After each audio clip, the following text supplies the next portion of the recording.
Hi friends, நான் வந்து எங்கள் பெரியம்மா வீட்டுக்கு வந்து ஒரு ஃபங்க்ஷனுக்கு போயிருந்தேன். அப்போ எப்படின்னு பார்த்தீங்கன்னா, சரி உட்கார வந்து கூட்டமாக இருந்துச்சு. அப்படி நம்ம பின்னாடி தோட்டத்தில் போய் உட்காரலான்னு சொல்லி போயிருந்தேன்.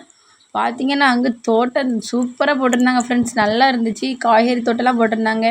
நான் இதை பார்த்தோன்னே நம்மளுக்கும் போடணுங்கிற ஆசை தான் வந்துச்சு ஃப்ரெண்ட்ஸ். இந்த சீட்ஸ் வந்து ஆன்லைனில் ஆர்டர் பண்ணி வாங்கி போட்ட சீட்ஸா? நான் வந்து வராது அப்படின்னு நினச்சேன். இது வரைக்கும் நான் வாங்கலை ஃப்ரெண்ட்ஸ். ஆனால் பார்த்தீங்கன்னா, சூப்பராக வந்து சீட்ஸ் போட்ட இந்த 2, 3 சீட்ஸ் போட்டாலுமே சூப்பராக வந்திருக்கு அப்படின்னு சொல்லி எங்கள் பெரியம்மா சொன்னாங்க.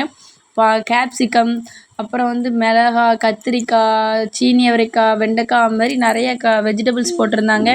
அப்புறம் வந்து ரம்பா இலையெல்லாம் செடி தான் வச்சுருந்தாங்க. அதுக்கப்புறம் துளசி, ஓமம், மாதுளை செடி அப்படிங்கிற மாதிரி நிறைய போட்டிருந்தாங்க. அதுக்கப்புறம் அகத்திக்கீரை, மணி பிளான்ட்ஸ் இதெல்லாம் வந்து எங்கள் பெரியம்மா வந்து குச்சி வச்சு நட்டது சரிங்களா. அப்புறம் என்ன பார்த்திங்கன்னா, ஓம செடி, துளசி வந்து மருத்துவ குணமிக்க செடி வந்து அது வந்து சளிக்கு வந்து சின்ன பிள்ளைங்களுக்கு ரொம்ப நல்லது ஃப்ரெண்ட்ஸ். முருங்கைக்காய், குண்டு மல்லிகை அப்படி நிறைய செடி பார்த்தேன் ஃப்ரெண்ட்ஸ். ஆனால் எனக்கு ரொம்ப பிடிச்சது என்னென்னா பிச்சிப்பூ, மல்லிப்பூ தான் ஃப்ரெண்ட்ஸ். ரொம்ப வாசனையாகவே இருந்துச்சு.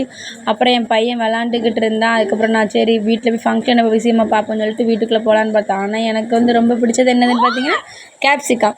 சின்ன செடியிலேயே நல்ல அழகான கேப்சிகம் வந்துருந்துச்சு. நான் வந்து ஃபங்க்ஷன் வீடியோ வந்து அடுத்த வீடியோவில் அப்லோட் பண்ணுறேன். அதுக்கு நம்ம சேனலை மறக்காமல் சப்ஸ்கிரைப் பண்ணிக்கோங்க.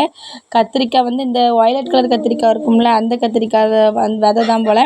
சின்ன அவரைக்காய் வந்து செடி வந்து ஆடு கடிச்சிட்டு ஃப்ரெண்ட்ஸ். அதனால் 2 காய் தான் இருந்துச்சுன்னு சொல்லிச்சு. அப்புறம் நம்ம சேனலை புதுசாக பார்க்குறவங்க சேனலை சப்ஸ்கிரைப்